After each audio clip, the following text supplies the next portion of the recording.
Ada satu kisah yang saya suka waktu Rumi berguru sama Syamsul Tabriz. Satu ketika gurunya ini kan wali itu kan so aneh-aneh. Satu ketika Rumi, kita malam-malam ngobrol gini kan enaknya sambil minum ya. Mbok tolong kamu beliin tuak, beliin arak, nanti kita minum bareng-bareng. Rumi heran, sampean ini sehat Pak Guru? Kan kamu sering gitu hari ini kan, Anda sehat? Mesti gitu. Ya. Sekarang kan sering kamu disindir gitu kan, di WA di Facebook kan mesti gitu. Anda sehat? Yang paling banyak sekarang Anda Muslim, mesti gitu. Ya. Kalau yang perempuan gampang jawabnya bukan, saya Muslimah. Sama gurunya disuruh beri arak, disuruh beri minum-minuman keras. Kan Rumi, lah gimana guru saya malu nanti kalau ketahuan murid-murid saya, ketahuan orang-orang, wong wali kok malah minum-minum. Loh kamu mau apa enggak? Kalau enggak mau ya enggak usah jadi muridku. Yalah terpaksa berangkat. Padahal kedai arak itu ada di perkampungan orang Nasrani. Akhirnya Rumi ya wis gampang lah diatur. Terus dia pakai jubah besar. Habis beli terus dimasukin jubahnya biar enggak ketahuan. Ya kok dilalah orang-orang Nasrani yang ada di situ ngincer, ini ngapain Rumi di sini? Malah beli minuman keras, diikuti dari belakang. Begitu nyampe depan masjid, teriak ini orang Nasrani, lihat wali kalian, sufi kalian beli minuman keras. Itu orang masjid, masa tau nggak percaya awalnya. Begitu dibuka, coba lihat di jubahnya, bener ada minuman keras di situ. Wah, wali palsu berarti dipukuli banyak orang. Rumi di situ. Saat Rumi dipukuli terus gurunya datang, Syamsul Tabriz. Gurunya bilang, kalian salah paham, itu bukan minuman keras, itu cuma air putih biasa. Waktu coba lihat, ternyata benar air putih biasa. Itu sebenarnya pelajaran buat Rumi. Rumi, kamu membanggakan apa? Status, nama besar, kewalian, penghormatan orang lain. Apa benar mereka menghargaimu, menganggapmu penting, menganggapmu besar? Wong cuma gara-gara botol kecil ini aja kamu sudah dipukuli. Jadi tidak ada atribut, tidak ada nama, tidak ada kebesaran, tidak ada kebanggaan. Kalau sama orang lain ya manusia itu begitu. Maka jangan menyombongkan nama besar, jangan menyombongkan nama baik. Mungkin di Indonesia dulu ada ulama yang gara-gara nikah lagi, terus orang se-Indonesia marahin dia. Ada kan begitu? Nama besarnya langsung jatuh. Loh itulah rakyat, itulah masyarakat. Kalau kita mengandalkan pendapat masyarakat, kita menjaga nama baik di tengah masyarakat, apa nama itu? Apalagi di era hari ini kan fitnah, berita bohong berseliweran. Kalau kita andalannya nama baik, besok kamu tak bikinin hoak, namamu langsung jatuh. Maka jangan mikir itu. Tidak usah sibuk dengan orang menganggap aku baik apa enggak. Yang penting lakukanlah, jadilah orang baik. Tidak usah mikir benar enggak aku baik, orang melihatku baik. Ada kebalikannya, aslinya kamu jelek tapi kamu ingin dianggap baik. Itu nanti yang disebut pencitraan. Oke. Wong kamu foto aja kan, foto itu kan harusnya nggak menipu, tapi kan kamu cari aplikasi sekiranya wajahmu bisa kelihatan cakep kan gitu. Foto dari depan jelek, dari samping dari samping, kan sering-sering begitu. Oke, bismillah, sekarang kita lihat ya. Punya apa Rumi? Sebentar kita lihat garis besar pikirannya sebelum masuk ke cinta. Gagasan dasarnya hampir semua sufi adalah melampaui yang lahiriah. Itu kalimat-kalimatnya Rumi. Dari fihi ma fihi itu salah satu karya Rumi yang tidak puisi, tapi bukunya agak tipis, yang ngomong tentang metafisika. Jadi katanya Rumi, segala sesuatu yang tampak di depan kita bukanlah hakikat yang sesungguhnya. Ini hampir semua sufi bilang begini. Yang lahir itu tidak sejati. Yang kelihatan itu tidak asasi. Rumi ngasih contoh. Yang tampak dari bumi adalah debunya. Namun di balik debu itu adalah sifat-sifat Tuhan yang mengejawantah. Dimensi dalamnya adalah emas permata, sementara dimensi luarnya adalah sebongkah batu. Jadi ini penekanan sangat serius dari para sufi. Kita jangan ketipu oleh lahiriah. Karena yang lebih punya nilai itu adalah yang dibalik lahir. Ya kalau manusia berarti ruhaniyahnya lebih penting. Kalau itu sesuatu berarti esensinya, bukan eksistensinya. Yang ruhaniyah bisa menipu. Bumi itu kelihatannya cuma debu, tapi kalau kamu masuk ke dalam, banyak hal berharga di situ. Ada emas, ada minyak. Banyak juga hal tidak berharga. Lebih kotor dari rebu, mungkin kotoran, tapi dia tidak kelihatan, ada di balik yang fisik. Maka jangan ketipu yang fisik. Sehingga katanya Rumi, jangan terikat oleh bentuk, keluarlah dan gapailah makna. Kacamata ini ya kacamata lahirnya, cuma kan lahirnya tidak penting. Yang lebih penting apa? Maknanya. Alat untuk baca.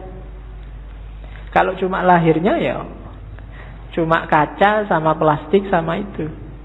Dia jadi bermakna karena apa? Ada sesuatu yang dikandung di balik yang fisik apa? Dia bisa dipakai untuk baca. Itulah makna. Atau mungkin pas kamu gatel terus dipakai untuk garuk-garuk. Ini kan makna namanya.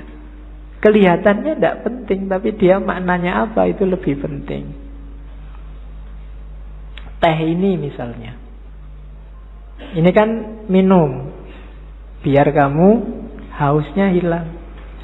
Menghilangkan haus itu makna dibalik barang yang warnanya coklat ini. Itu lebih penting. Jadi haus yang hilang itu lebih penting daripada teh yang warnanya coklat ini. Jadi bukan tehnya, kualitas apapun teh misalnya, kok tidak bisa menghilangkan haus, ya kamu tidak nganggap penting, mungkin tidak kamu minum. Bismillah ya, dicoba ya menghilangkan haus benar apa. Oke. Tidak usah dijawab. Kamu nunggu aku ngomong menghilangkan haus apa enggak ya? Ya mesti wae, masuk kamu umur berapa baru paham kalau teh menghilangkan haus. Oke ya, yang terakhir itu bagus. Hati-hati, jangan tertipu. Banyak hal yang kau anggap sebagai penyebab sebenarnya adalah hijab. Ini penting. Banyak hal lahir, yang lahir ya, karena ini ngomong yang lahir sama yang batin. Yang lahiriah, yang kelihatan, kita nganggapnya ini sebab. Baju membuat kita ganteng. Kemudian amal baik membuat kita masuk surga. Macam-macam yang lahir-lahir ya. Katanya Rumi, hati-hati. Yang kita anggap sebab sering-sering malah jadi hijab. Hijab itu sesuatu yang menghalangi kita, malah menjauhkan kita dari Allah. Banyak hal yang kita anggap, oh gara-gara amalku yang ini loh, sekarang aku jadi tentrem hidupku. Seolah-olah kamu yang bikin hidupmu tentrem dengan kamu beramal. Allah tidak main di situ. Itu yang disebut hijab.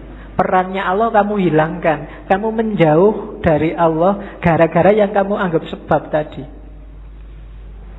Gara-gara amalku ini sekarang rezekiku berkali lipat. Amalmu itu kan sebab. Itu loh. Kamu nganggap dengan kamu beramal terus Allah ngasih kamu, jadi kayak kamu bisa merembak Allah.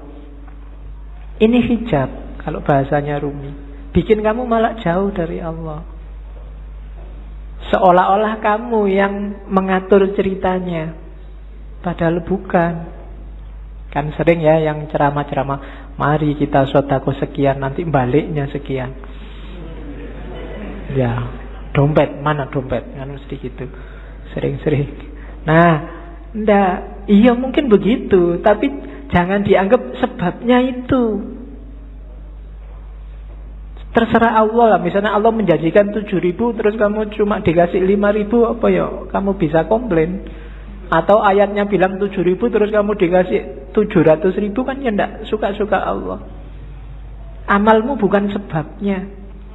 Kalau kamu merasa amalmu sebabnya, kalau kamu merasa yang lahiriah sebabnya, biasanya terus jadi hijabmu yang bikin kamu jauh sama Allah. Seolah-olah yang bikin cerita dirimu.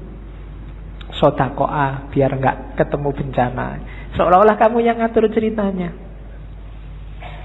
Itu yang oleh Rumi disebut hijab.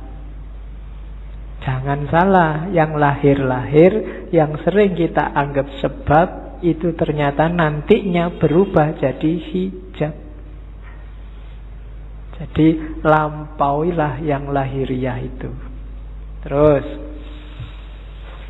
nah, kata-kata Rumi lagi. Kalau manusia dianggap manusia dari fisiknya, dari lahirnya saja, maka Muhammad dan Abu Jahal itu memiliki kualitas yang sama. Lukisan di dinding pun persis seperti manusia. Lihatlah, apa yang kurang? Lukisan indah itu kehilangan ruhnya. Jadi manusia juga begitu. Jadi manusia atau tidak yang sejati tidak tergantung fisik, tapi tergantung dimensi batinnya. Kalau hanya fisik, maka Muhammad dan Abu Jahal itu ya sama-sama Arabnya, sama-sama punya jenggotnya, sama-sama pakai jubahnya, sama-sama pakai bahasa Arab, sama-sama takbir. Mungkin. Tapi yang membedakan apa? Ruhaniyahnya, batinnya. Maka kalau menilai, patokannya jangan luarnya. Kalau kamu menilai orang baik, wah ini pakai jenggot, pakai baju jubah, batuknya hitam, radikal mesti. Nah, itu namanya kamu hanya dari lahirnya. Oh, ini pakai kopiah, pakai sarung santri, bid'ah mesti kelakuannya. Ah, itu cuma dari lahirnya. Apa yo ngerti? Cuma dari lahir, kan begitu. Kalau hanya kamu lihat lahirnya, mungkin yo bintang-bintang film itu yo harusnya sangat berkualitas, superhero atau main jadi wali, kan ada itu jadi kiai itu. Kalau cuma lahirnya loh ya. Oke, jadi ndak lampaui yang lahir, jangan ketipu oleh yang lahiriah. Banyak orang tertipu di situ. Jadi katanya Rumi, duhai saudara, engkau adalah apa yang kau rasakan dalam pikiranmu. Selain itu hanya tulang dan daging. Kalau kau anggap dirimu bunga, maka engkau adalah taman bunga. Kalau kau anggap dirimu semak berduri, maka engkau hanyalah bahan bakar perapian. Itu maksudnya Rumi, ayo kita garap wilayah batin kita. Kamu nganggap dirimu hari ini apa? Sebagai manusia. Jangan berhenti di kulit dan daging. Jangan sibuk mikir, aku sudah ganteng apa belum ya? Hari ini kayak gimana kelakuanku yang fisik-fisik, enggak. Coba dilihat batinnya dulu, dibereskan. Kalau yang dalam sudah beres, keluarnya pasti bagus. Itu maunya Rumi. Kalau dalamnya masih belum beres, ya susah. Jadi lampaui dulu yang lahir. Oke. Bahkan banyak amalan-amalan ibadah lahir di banyak hadis Jadi tidak bernilai ketika batinnya tidak ikut. Kan banyak itu kan, kam min so'imin, berapa banyak orang puasa hanya dapat lapar dan haus, berapa banyak orang sholat hanya dapat capek fisiknya saja, dan seterusnya. Itu berarti apa? Kualitas lahirnya beres, tapi kualitas batinnya belum. Puasa tapi tidak ada menahan dirinya, kan itu yang di hadis itu maksudnya. Ya bener, nggak makan, nggak minum dari pagi sampai maghrib, tapi aspek menahan dirinya nggak ada. Misalnya sejak pagi sampai maghrib nonton TV terus, jalan-jalan di mall matanya masih ke kiri ke kanan, itu kan tidak ada aspek menahan dirinya, maka dapatnya cuma lapar dan haus. Sholat juga begitu. Sholatnya di sini tapi pikirannya di komputer, pikirannya di HP, ada suara tweet-tweet, ada SMS ini mesti ada. Jadi fisikmu ada di sini tapi pikiranmu di sana. Sholatmu tidak ada ruhnya. Bilang Allahu Akbar tapi otomatis kayak robot. Baca Fatihah tapi Fatihahnya tidak hadir dalam dirimu. Itu persis kayak HP-mu yang bisa ngaji, tidak ada ruhnya. Ya, mungkin dulu pernah tak ceritain ya, ada yang tanya pada saya, Pak, HP yang bisa ngaji itu kalau dibawa ke WC kira-kira boleh enggak, Pak?